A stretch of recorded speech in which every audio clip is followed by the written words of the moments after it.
Okay, I think that should have been long enough for me to get it up. So anybody who watched my short update, will be aware that I was saying that we're going to start this Untaught History. So this is part one of it. But in that short update, we had a series of questions. And that's what we're going to do in this particular one is we're going to answer those questions. So the first question was, how many of you know how many individuals signed the Declaration of Independence? Now, although the Declaration of Independence has already been covered, the signers were not included. So here are the 56 signers of it, including a little background information on each of them. Starting with New Hampshire, we had Josiah Bartlett, a founding father, a physician, statesman, and delegate. William Whipple, a founding father and a Freemason. Then number 3, we had Matthew Thornton, a founding father.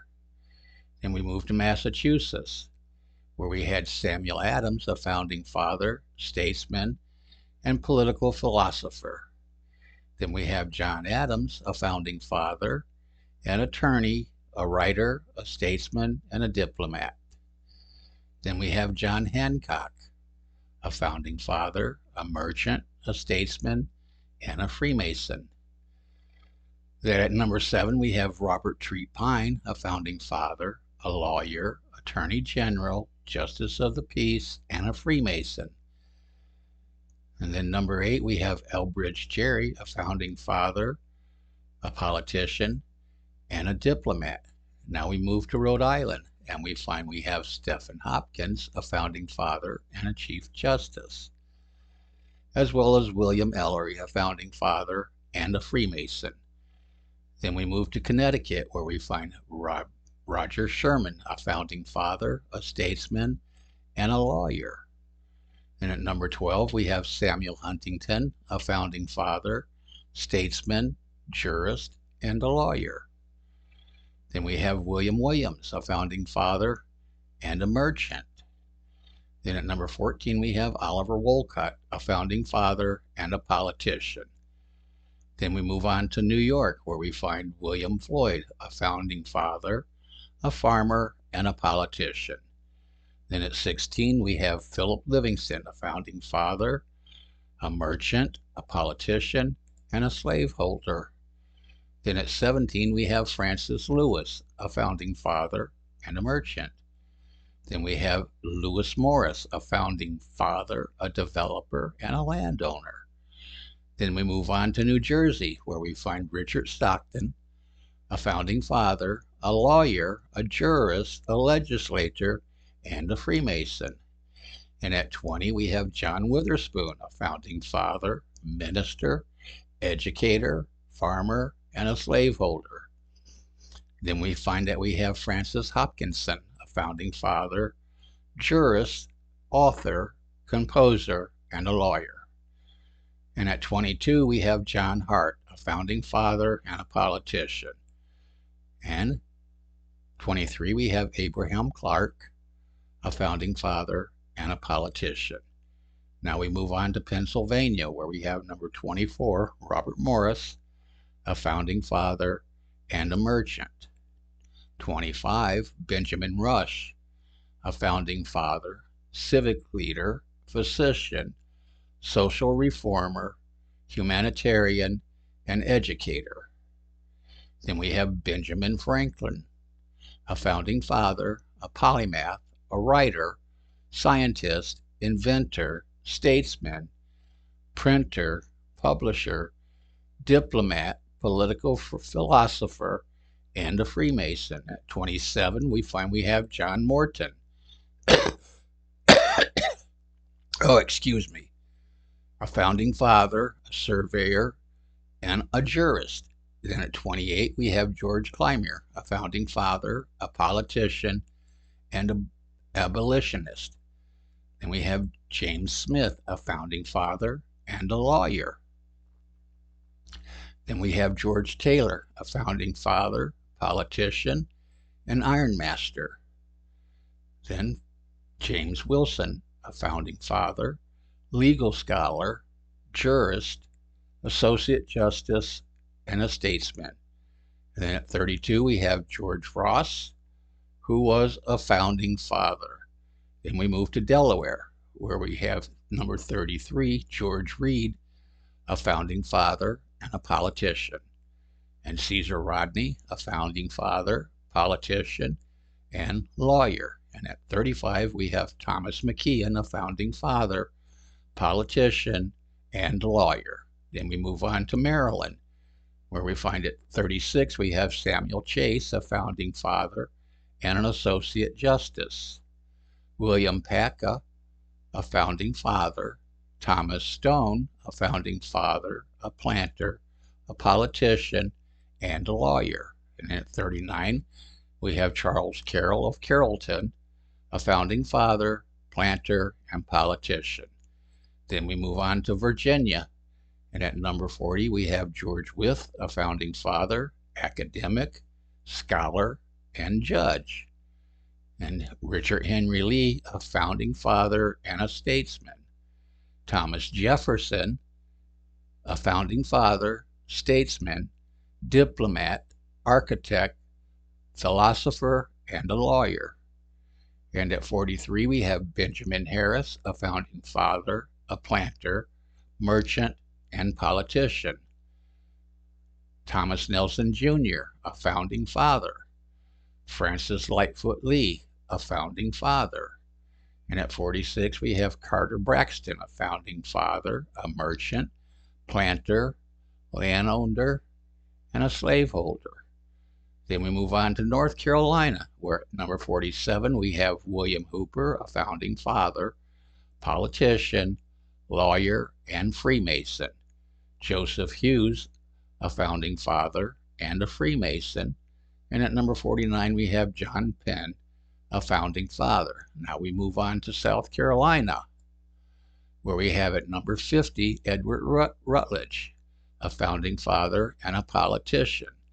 Thomas Hayward Jr., a founding father, a jurist, a politician, and a lawyer.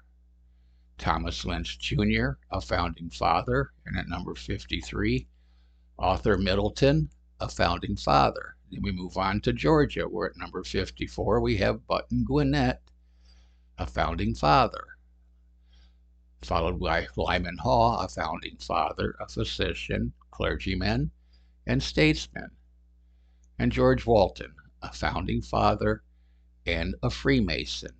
So this leads to yet another question. Who actually wrote the Declaration of Independence? A committee of 5 was agreed to by the Congress. That was the following individuals appointed by Congress as a committee of 5.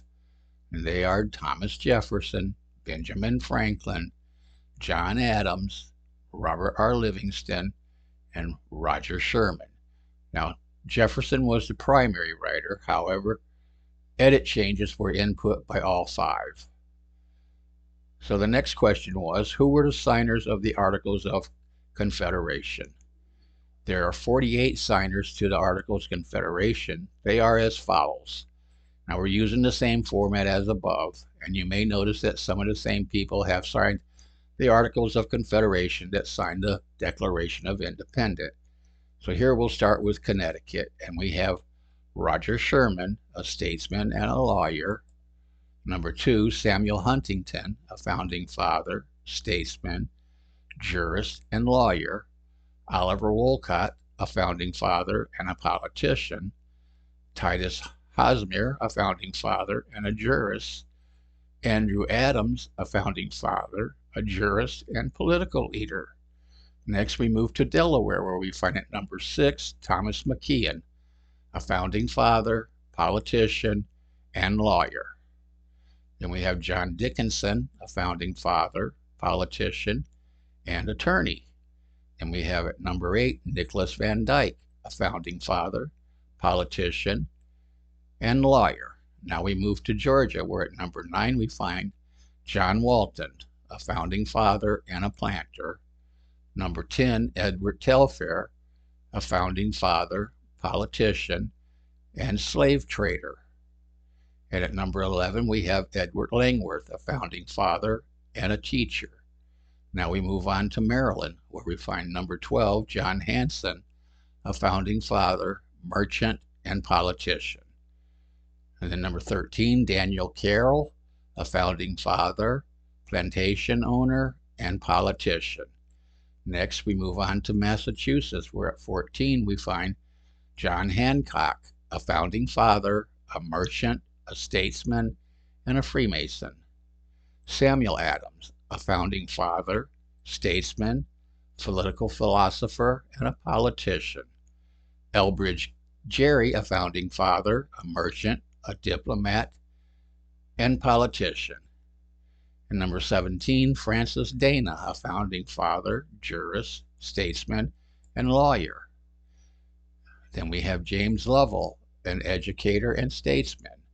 And at number 19, we have Samuel Holton, a founding father, a physician, and a politician. Now we move on to New Hampshire, where at number 20, we have Josiah Bartlett, a founding father, physician, and statesman. Number 21, John Wentworth Jr., a founding father and a lawyer. And then we move on to New Jersey, where at number 22, we have John Witherspoon, a founding father, a farmer, an educator, a minister, and a slaveholder. And at number 23, we have Nathaniel Scudder, a founding father and physician. Then we move on to New York, where at number 24 we have James Duane, a founding father, a jurist, and attorney. Number 25, Francis Lewis, a founding father and a merchant. William Duer, a jurist, developer, and financial speculator. And at 27 we have Gouverneur Morris, a founding father and a statesman. Now we move on to North Carolina, where we have at 28 John Penn, a founding father and a lawyer. Cornelius Hartnett, a founding father, merchant, plantation owner, statesman, slaveholder, and politician. And at 30, we have John Williams, a founding father and judge. Then we move on to Pennsylvania, where we have at 31 Robert Morris, a founding father and a merchant. Daniel Roberdeau, a founding father and a merchant. At 33, we have Jonathan Bayard Smith, a founding father, a merchant, and a politician. William Clingan, a founding father, a jurist, and a lawyer. And at 35, we have Joseph Reed, a founding father, military officer, politician, and a lawyer. Now we move on to Rhode Island and the Providence Plantations, where at 36, we have William Ellery, a founding father, a merchant, lawyer, and a Freemason. Next, we have Henry Marchant, a founding father, merchant, and attorney. And at 38, we have John Collins, a founding father. Next, we move on to South Carolina, where we have at 39 Henry Lawrence, a founding father, a farmer, a merchant, and a slave trader. Then we have William Henry Drayton, a founding father, a farmer, and a lawyer. And then John Matthews, a founding father and a lawyer. Then Richard Hudson, a founding father, a farmer, a politician, a judge, and a lawyer. And at 43, we have Thomas Hayward Jr., a founding father, a jurist, politician, and lawyer. Now we move on to Virginia, where at 44 we have Richard Henry Lee, a founding father and justice of the peace.